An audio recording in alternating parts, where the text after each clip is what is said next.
All right, so I wanted to go over some other things that are happening in the class that I would like to correct for all of you, or at least most of you. Some are doing well, but some I want to talk about it a little bit. I want you really to be able to follow what I say in the videos, right? Or when we say things in class, I want really to pick on the stuff that we're saying, because we've seen problems happening before, and that's why we actually teach the way that we do, or we point out things that we point out. So I want you to be able to rely on the information that we give you, so we can actually perform the activities safely. All right. So I printed a bunch of the step-by-steps here, because I think I saw some things in the step-by-step that I wasn't very happy with. So I'm just gonna go over with you guys all together, and I'm gonna post this video, and then you guys can reply with questions, because I know there was a very unfortunate time that I tried to do this, but I want to do it as soon as possible, so people that are going to come for the lab tomorrow, they can take advantage of it tonight. Good? So let's start. The step-by-step is made so you guys are going to save time when you guys come to the lab, right?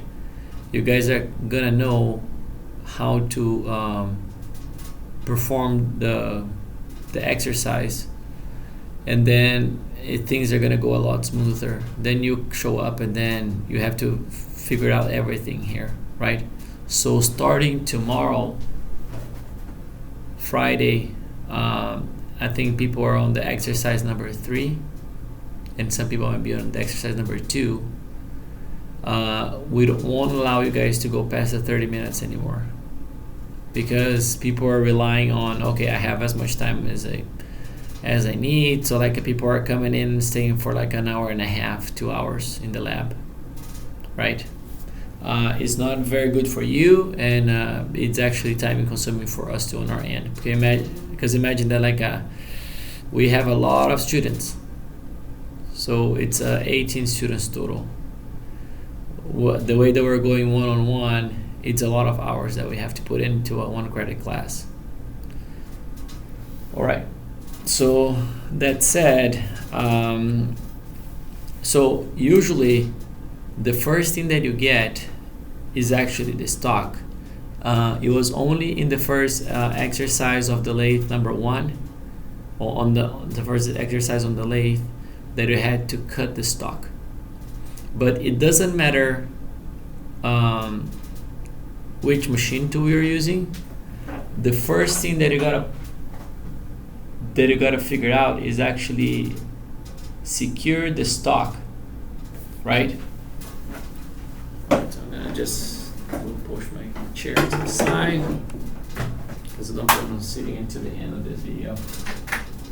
Alright, so the first thing is secure the stock,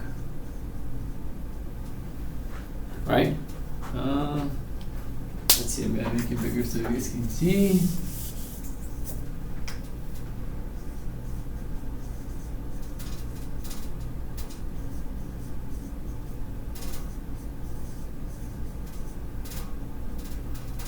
All right. In the case of the horizontal bend saw, first you had to actually mark the stock, right?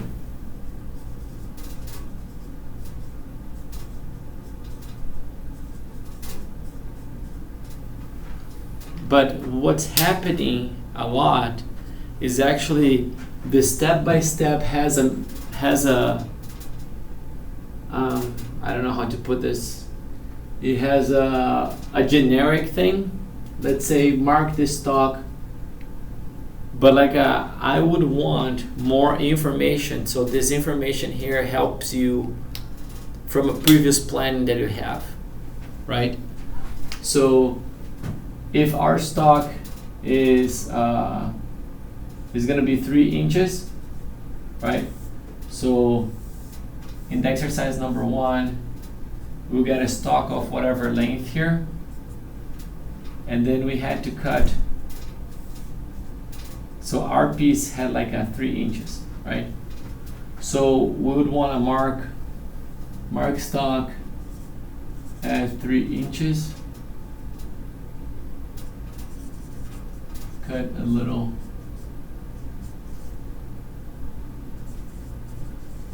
longer. So see, if you add this information here, it might be enough for you to understand that you're going to get the piece of stock, you're going to get the ruler or whatever you're going to use to measure. You're going to put it there, you're going to scratch it with the inscriber, and then when you put it on the horizontal bend saw, you're going to cut a little longer than that one piece, right?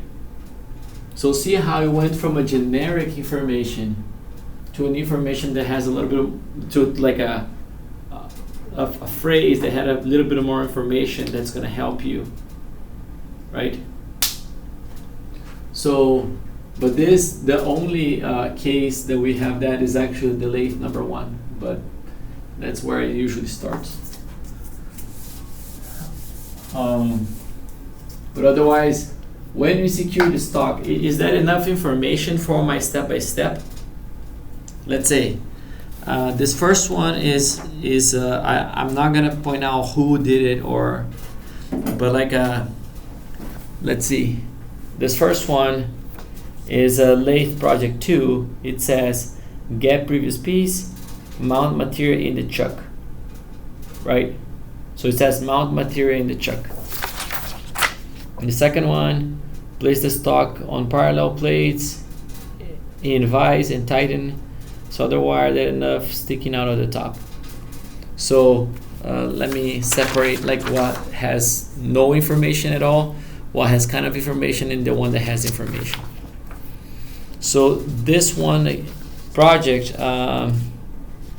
it's actually organized well, but like actually like it has good information, but it's not organized in the maybe it's not organized like the way that that would be a step-by-step, right? But I know that like this person might be already looking forward to actually how the report's gonna be. So this one, grab stock from last class, measure the stock, place stock in the chuck. Oh, this one is better. So this one again, it starts talking about center drilling even before. So like so again, this is the one that has good information but not organized the way that we want to organize right now. Get stock, measure and mark stock at 2.8 inches. Use the horizontal bend saw to cut the stock. Make sure it's slightly being the mark. Don't cut off too much. All right. So this one goes here. Yeah, sorry, I should have done this before, but. All right, so this is a good example. I don't know how many would have this. So this one says, mount the material in chuck. So the first option here, this is what we're talking about, right? The first report, the first step-by-step there says mount material on chuck. That's what it says, right? The second one,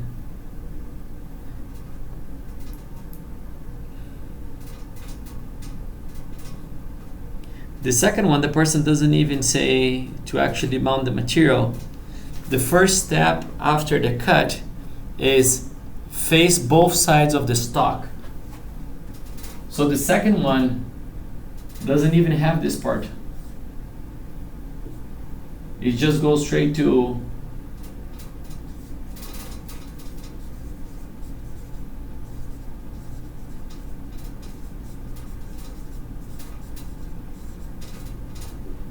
so this is already missing. So like this one is, and all the ones that I'm talking about are the exercise number 2. The reason why I picked only the step-by-steps for the exercise number 2 is because technically you already had enough information from coming to the labs, talking to the professors, hearings from your peers that are in your class, and you could actually have work a little bit more on it, right? So actually this one that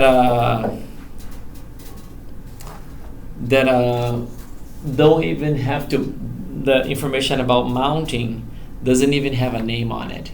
So start on on the exercise number 3. Today I'm gonna post what's the template that you're gonna use in LaTeX to deliver your homework, okay, or your projects, your write-ups. All right.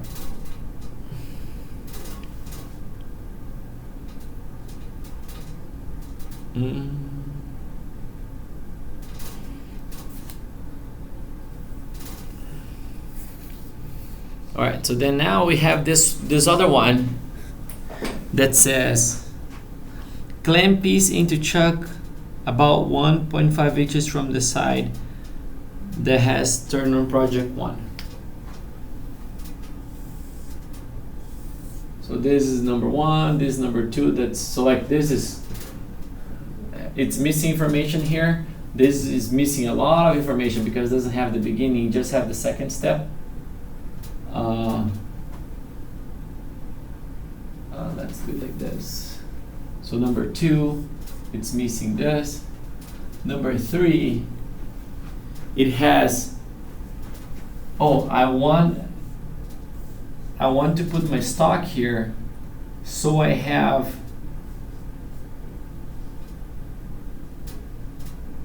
so this is my chuck.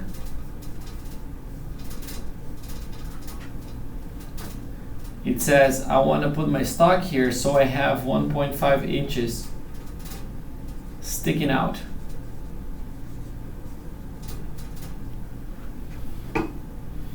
So this is the kind of information that I would like you guys to have.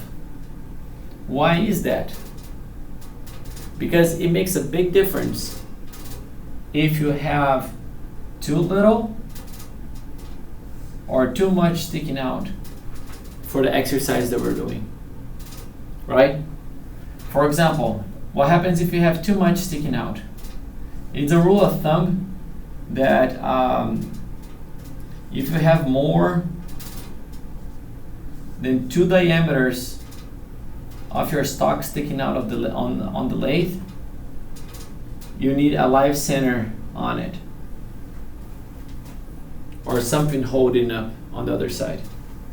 Because when you're trying to cut here, when you're turning or when you're facing, what happens is the metal doesn't want to be cut, so we're actually applying force in that direction, and then your stock is actually going to bend back a little bit.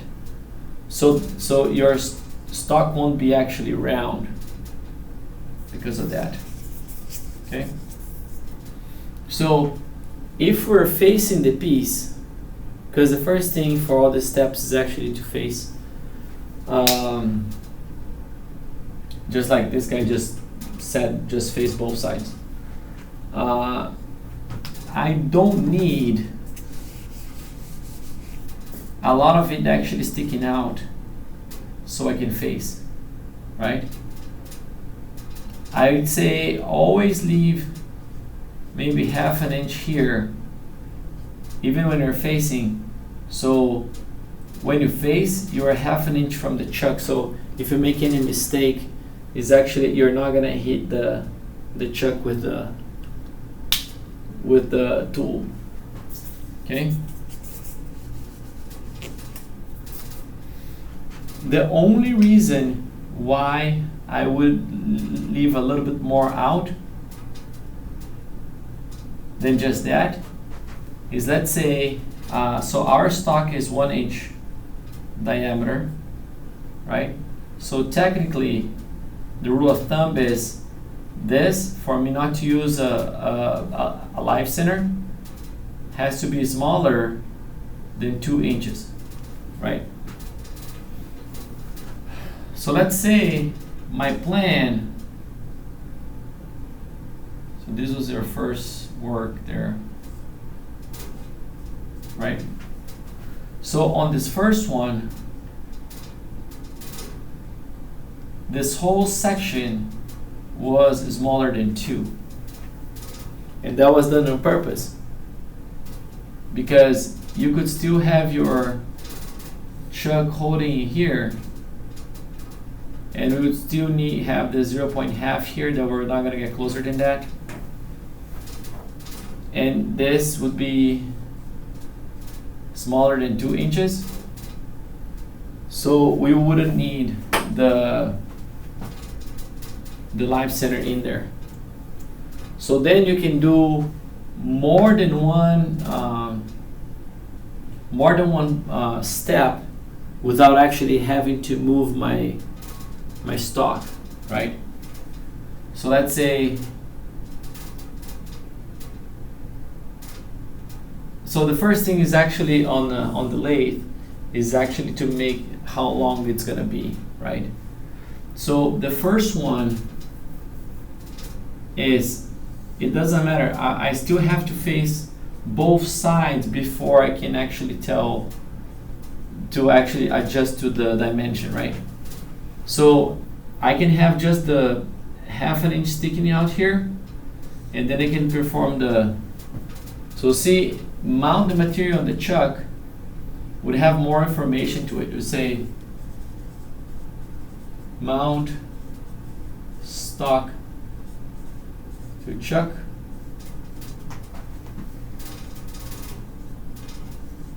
leaving, and then you thought it through before the class, and you saw, man, I'm gonna do it like this, just so because I'm not gonna do another step, just that one step. So I'm gonna do it in a way that's gonna be safer and it's gonna be effective, right?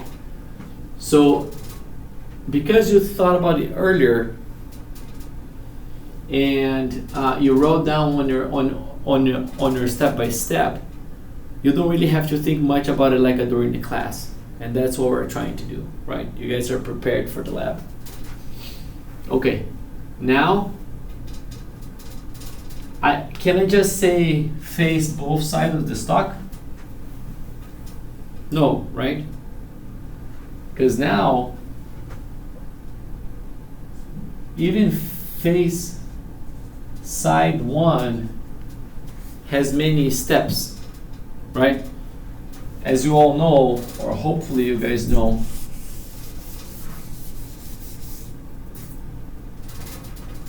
when you cut the stock on the horizontal bend saw, it's very likely that it's not going to be flat. Actually, it's never going to be flat, not even perfectly flat. So whenever your stock is rotating and you move the cutter in, you're only going to cut a little piece. So like if I look at this stock from the front, I'm going to see something like this. So only that part was actually cut. And as soon as I move it further and I cut more, I'm gonna see more. So like at first is this first face, you always want to remove the least amount of material. And this is the same for the vertical mill, right? when you first face both sides, you want to remove the least amount of material, so then you can measure after you do the second time on the second side, and then you can decide how much you have to remove so you can get down to the correct dimension, right? If you take a lot of material up front, then you might even be shorter when you finish just facing. You might be shorter than their dimension, so you're gonna be out of tolerance right away, right? So see, there are many steps here that should be inside, that should be in here. So like this step is actually several steps.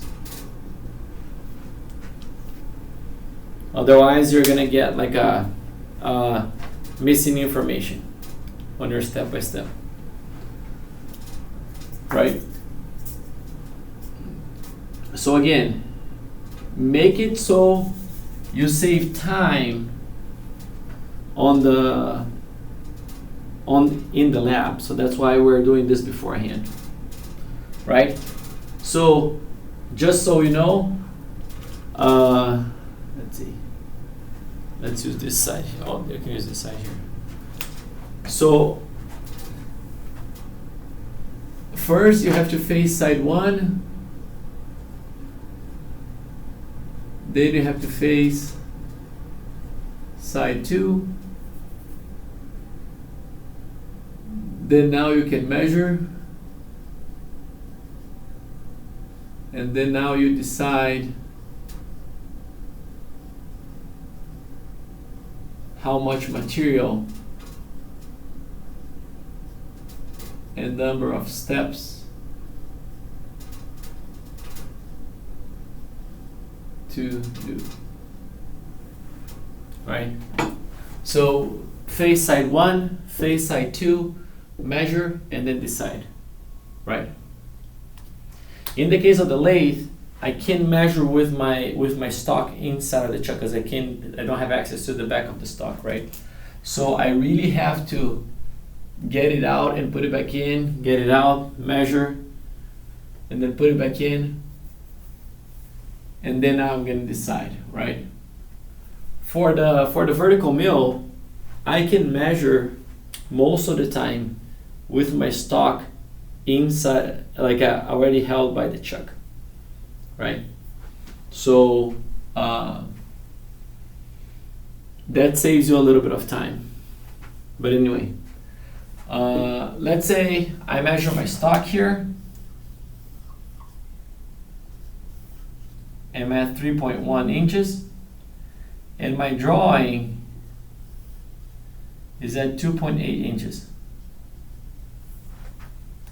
right? So my 2.8, that's my goal, is actually not 2.8. Usually it's plus or minus 0.1, let's say that. So this is gonna give me 2.9 and 2.7. Something that I would like you guys to do is I would like you guys to start talking in thousands, right? Because we're all the measurements are gonna be up to thousands here.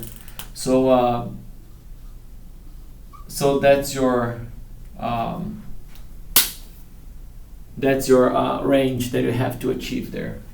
So I'm going from, let's say, 3.125 to whatever is this range here. So the first thing that I gotta do is I gotta pick a number that I'm gonna aim at, right? So let's say I'm gonna pick like a 2.85 or 2.800 or whatever. But let's say I pick this one, okay? So now I'm going from 3.125 to 2.850, right?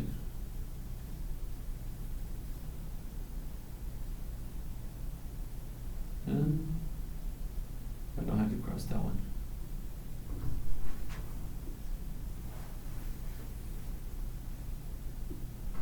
All right, so that's 7.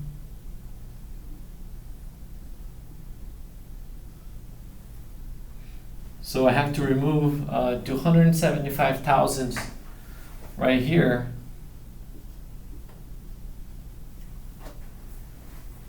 so I'm gonna get the 2.8 that I want, or to whatever target I targeted here,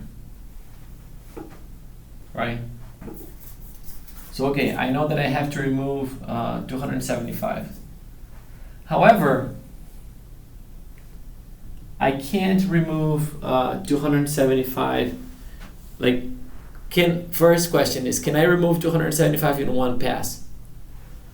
Something that I think that's the best is you always have a finishing pass. So let's start here. Always have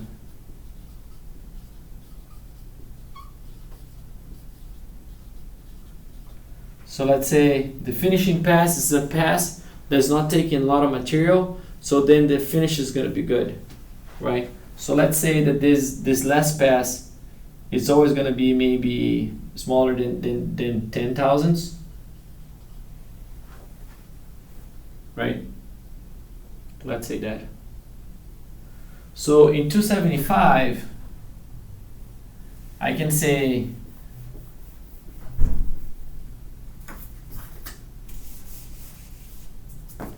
I'm gonna remove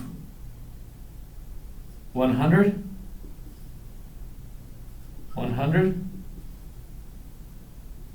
65, and then 10. Let's say split it like that. Okay. So before anything, I'm gonna erase this. Before anything, I would have to mount my stock in the chuck there.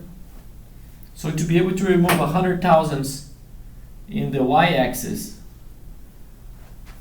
to be able to remove 100,000 in the y-axis, I have to come with my tool and touch it in the front.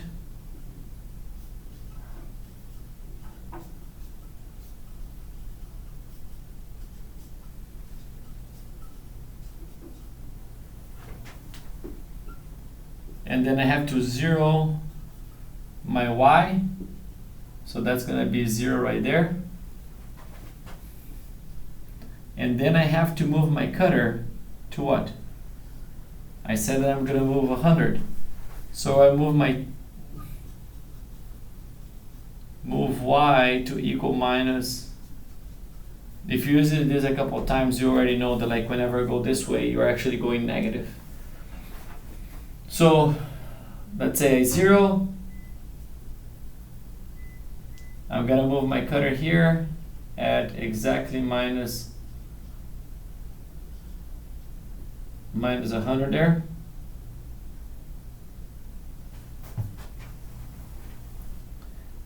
And then now I can take a pass, right?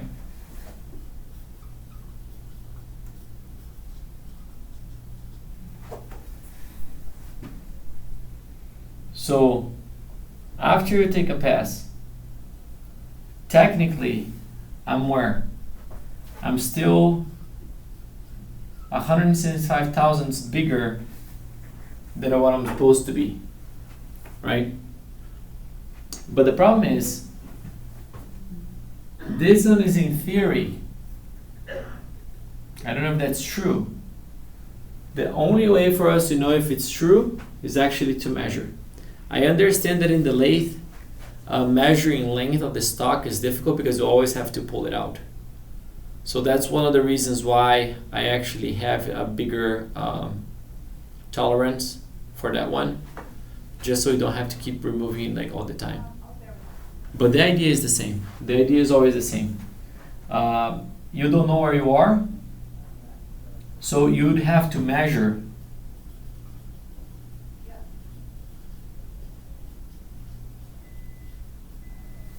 You have to measure the stock, and then let's say you were at 179 thousandths, right? So instead of being 175, you are 179.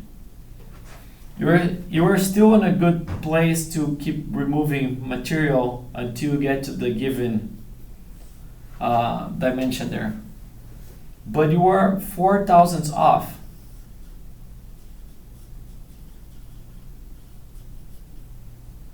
So now if I remove another 100,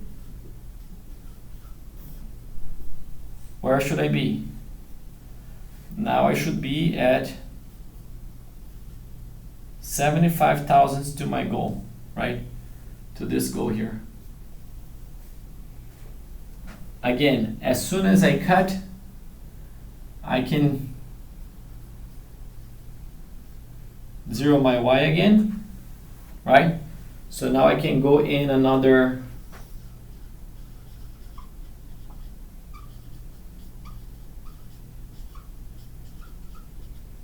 another 100 thousandths, right? Technically, I was supposed to be at 79 thousandths to the goal, but let's say I measure and I'm at 60.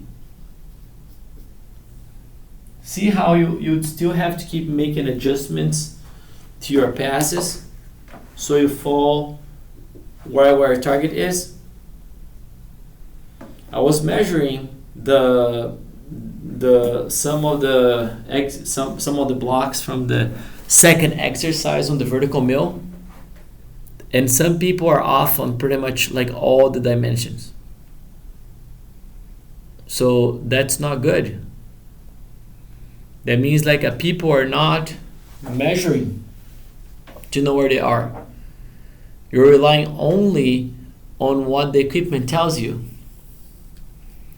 And then you can say, oh, but that equipment is just crap, because how come it's not cutting what I see on the DRO? There are many factors that would actually make it cut more material or cut less. But let's talk about one of the factors. Let's say you're gonna cut this piece with this end mill. And let's say you're gonna cut a lot of material. So you're cutting too much material.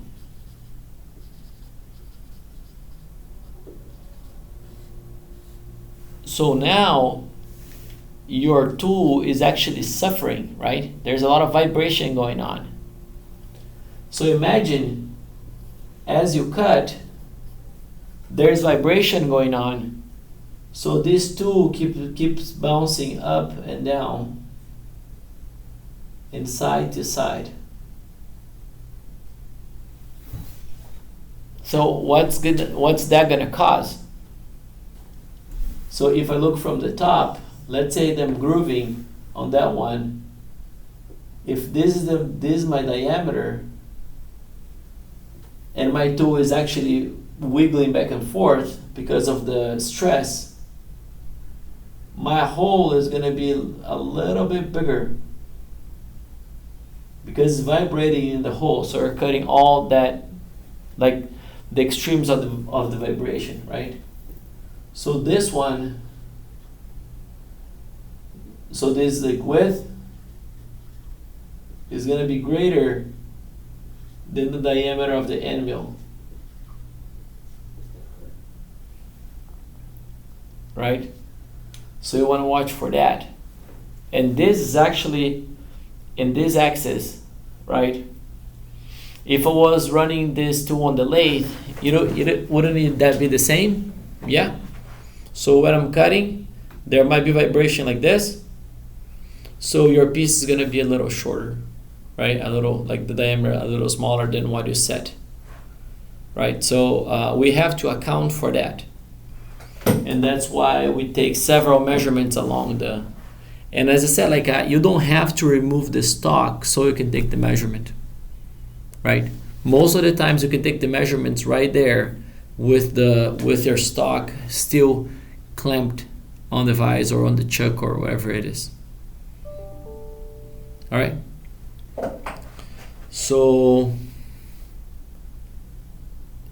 remember again, plan,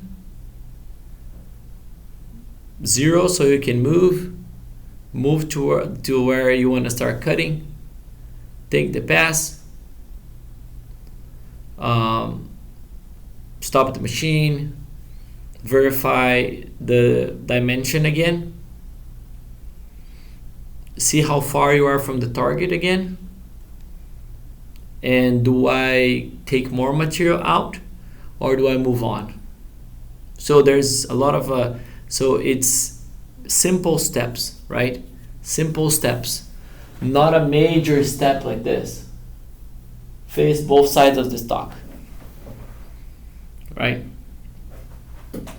So let's see one here. Clamp piece into the chuck about 1.5 inches from the side that has turned in project 1. Install a facing tool in the quick release to holder. Zero the y-axis by positioning the face tool against the center of the piece and double check the chuck is unobstructed. Position the cutter away from the piece 0.1 inches in the y-axis. Turn the lathe on. Set the speed to 400 RPMs. Slowly move the cutter into the piece along the x-axis to face the stock. Back the tool away. Reposition the tool in the y-axis and cut the remaining length. So like I would want to know, so what's missing on this one? It's missing the target. I wanted to know the target on that one, what they're aiming for, because this person here is aiming at 2.8 inches, but it's never talking about the tolerance or a range, right? So now if we continue talking about the lathe specifically, I like to talk more about the lathe just because I'm not the one teaching that module, and there's things that I want you guys to know. So we are using the auto feed, right? So I already said that, like, when you're using the auto feed, we're gonna start. Let me erase this.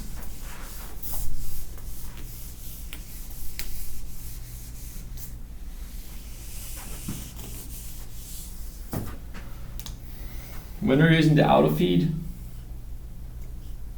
we're going to start the cutter there. We're going to position to how deep we want to cut. And then you're going to set your gears here to match whatever table you have here, whatever speed you want your Y to have.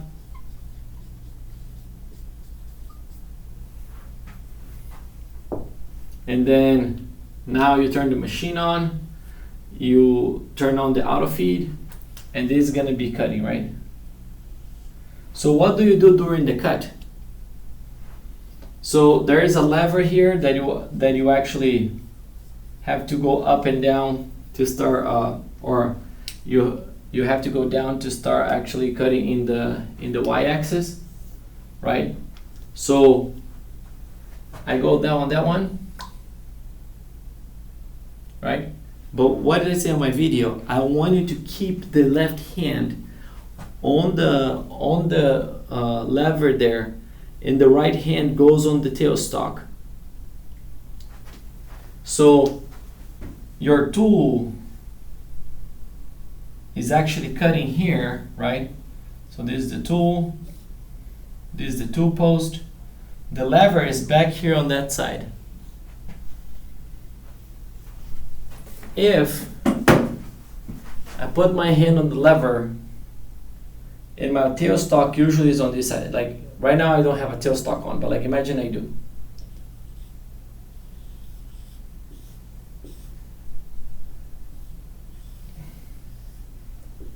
Alright, so that's the tailstock. If I have my hand on the lever here and my right hand on the tailstock, I am away from the chuck and all the rotating parts there, right? If anything breaks, it's gonna go in this direction, right? And nothing of mine is gonna get caught there on the chuck. right? If we're working facing the stock, we put ourselves in danger, right? So in the lab now, so far, there's a few people that actually cut the wrong length here. Why? Because they started the machine and then now they let go the lever, and then once they get to the number that they have to see on the DRO here, then they kind of freak out, right? Again, hand on the lever, plan to stop before you get to the dimension. Let's say you're gonna cut 1.5 inches here. So how much do you want to go with the? How much do you want to cut with the auto feed? You can cut like a 1/450, but the problem is, are you fast enough? Maybe if you're still learning, you want to stop at 1.3, and then we're going to finish up by hand, right? So I don't know if you guys picked up this detail before, but I'm going to say now again. Imagine you start cutting this piece here, and now you're there, right? So you're ready to remove all this material. But that one is still there because we didn't go all the way to the end yet. Okay, we're gonna finish up by hand. See, this angle is the angle of the cutter, right? So see that there is some material back here that's still on the wall. So what I wanted to do in this case, you're gonna hit X equals to 0. So you'll zero your depth, right? And then now you can pull out your tool. So you're gonna remove this and make your angle here 90 degrees. If you are going backwards that way, if you stop the machine, this is not gonna be a 90-degree angle, right? So I just want to make sure I said that again, because most likely I've said it before. All right. So then now that you zeroed your X, what can you do? I can grab my calipers, I can go around, I can measure my diameter here with my calipers. And see, I don't have to remove my stock from there. And then now I can decide how much I already removed and how much more do I have to remove to get to my target, right? Remembering again, if this is gonna be 750, then we have always the tolerance, right? So you want to measure something here between 760 and 740. You gotta pick a number in the middle here to actually aim at, right? If you don't have this thought on your step-by-step, you're not gonna get full points. Okay? I wasn't picky on the first one. I'm a little more picky on the second one, but on the third exercise, your step-by-step has to be pretty good. And then for your, when you switch the stations, you already learned this part, so it's cumulative, right? You guys have to keep moving forward, right? So again, make sure you take the measurements, and then now let's say I took, we already talking about this. I already took, let's say 100 thousandths. I measured just to see if I really remove 100 thousandths, or I remove more, or I removed less.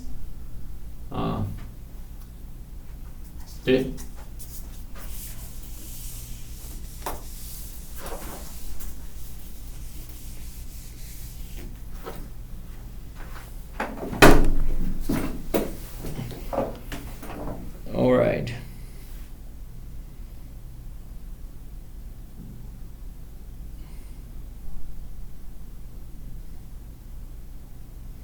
If you're not measuring in between, most likely you're gonna be off and the points are gonna be deducted, right?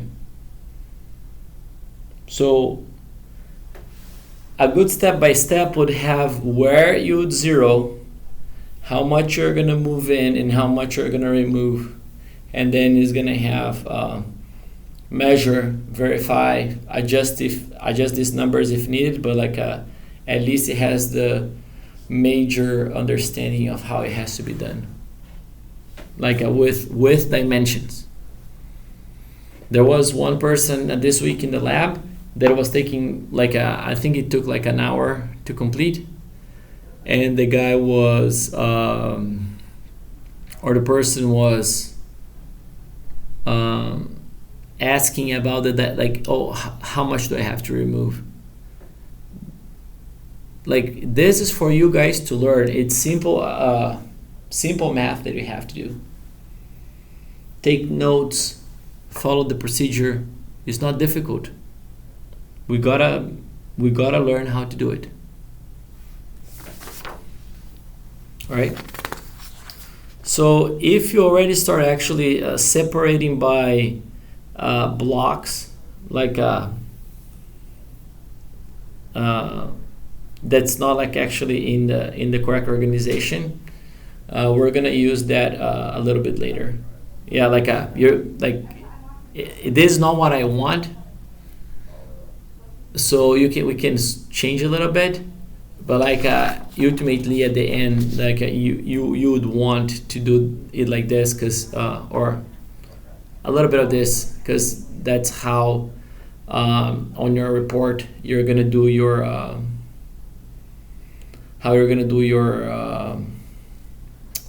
your introduction, talking about the things that you use and how to use those things in each of the stations.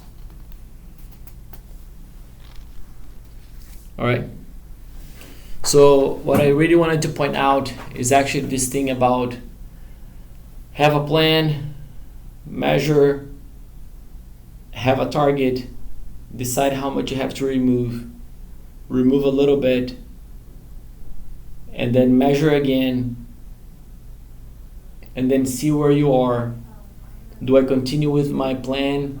I adjust the numbers, right? Take another cut, measure, again, evaluate. It's always going to be like that, right?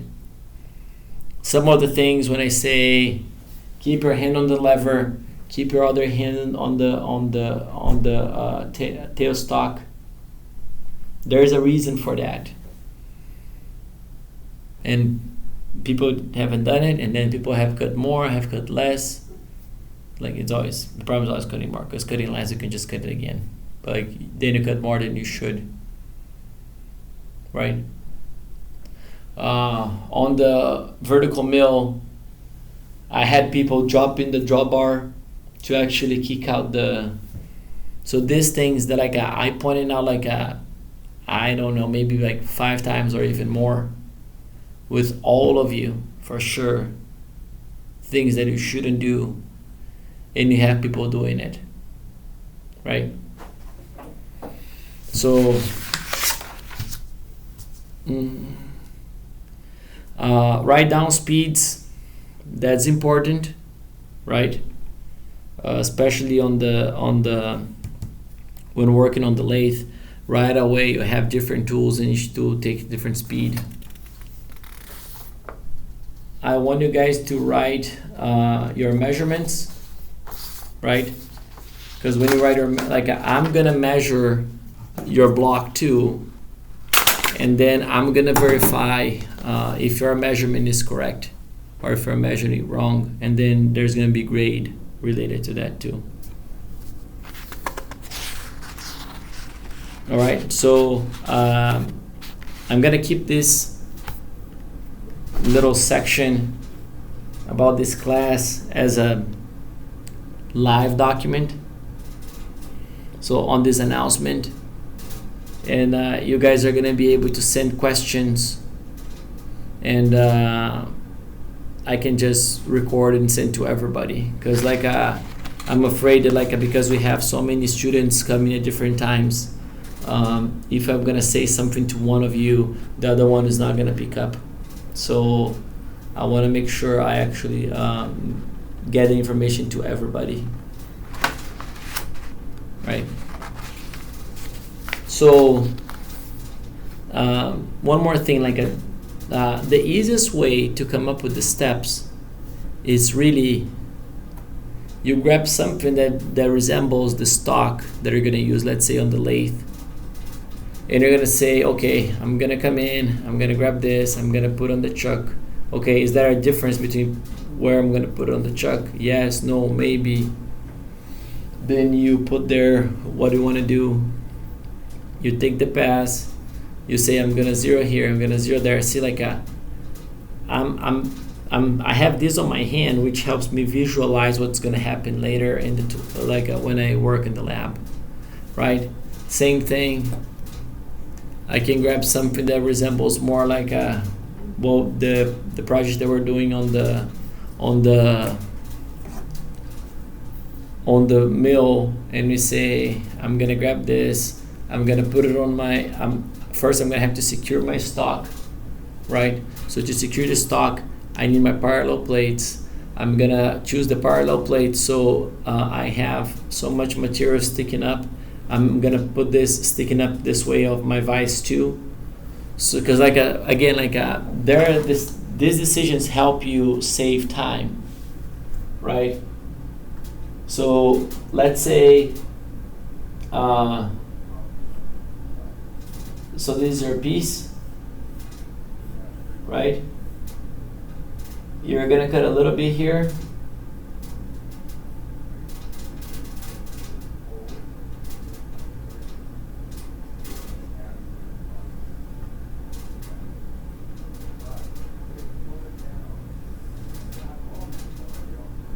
Right? And we're gonna cut this a little shorter.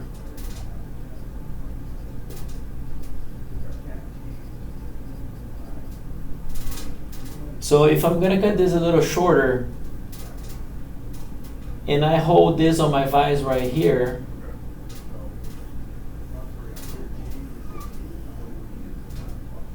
I have to choose my parallel plate so there is enough material over the top so I can do this operation. And I have to place my stock to the outside of the vise so I can actually touch the side and cut and a side mill it right here. So if I think of this, if I think of this and I can actually do two operations without removing this, without removing my stock from the vise, I get time, right? Right now in the lab, time is so we can be efficient, but when you guys go to work somewhere else, time is money.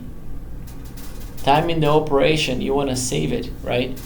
You want to do what's the highest quality at the most effective time, right? So I would want you to start thinking like this, you know? It's just not just for me, it's exercise for your brain, right? That's the same. Imagine I'm gonna cut this side, I'm gonna side mill it here, and then I'm gonna put a groove.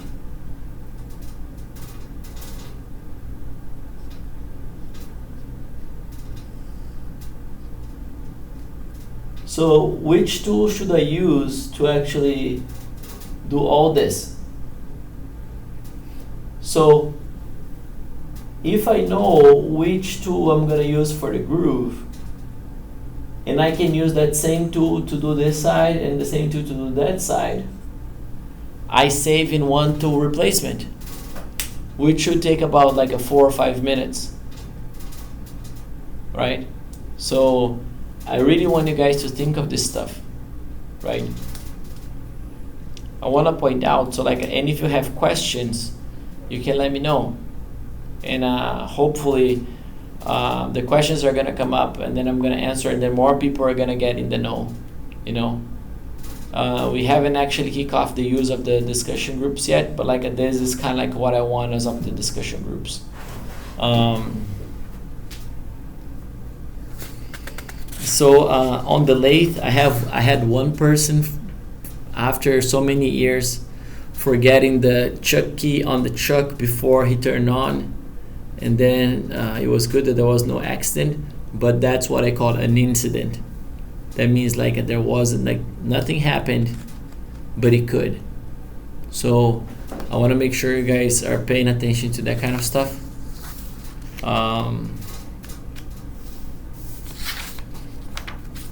Yeah, and I see like some of you are doing some pretty complete steps, while some of you are just doing like a general. See, put the block in with plates, measure width should be 1.95. 0 drill bit on the side of the block, shave 0.05, final 0. So for example, on this one, it's not a drill, it's an end mill, right? End mill does side milling, twist drill does drilling, right? We want to use the correct names. See, there's no 0 here, 0 there. Take a pass, measure, compare that to the target. Which target did I pick? I'm gonna have to run this much. I'm gonna take this many passes. So that's what I want. So like this one has 28 steps. While like you go to some people and you have like a 3, 4, or 5 pages of steps, right? We don't have to overkill. I'll say like, do we need 5 pages? Maybe not. But like I want something that you are guys gonna understand and that you guys are gonna be able to follow, and then that's gonna help you overall. You know, not just like a Tron. And again, like think of the numbers, really. I'm gonna 0 here, I'm gonna cut just like this one. The steps are not good, but like at least it says shave off 0.05, so the person thought of how much they have to remove. Well, I have some people that came that actually took too long, and they didn't know how much they had to remove, so they had to do calculations right there. So we want to be efficient, right? We're trying to give you guys as much time as on the equipment as possible, but like we need work from your guys' end too. Okay, so this is a little lecture about things that I've been seeing that I want you guys to change or to adjust, or to, if you've been doing this, continue doing it. And I'm gonna grade all these things soon, and then post for you guys to see. And then the first and the second step by step, it's only worth 5 points. The third one, the third exercise, is worth 25 points. So there's a bigger chunk of your grade, right? So hopefully you guys can take advantage of what we talk about, like the videos.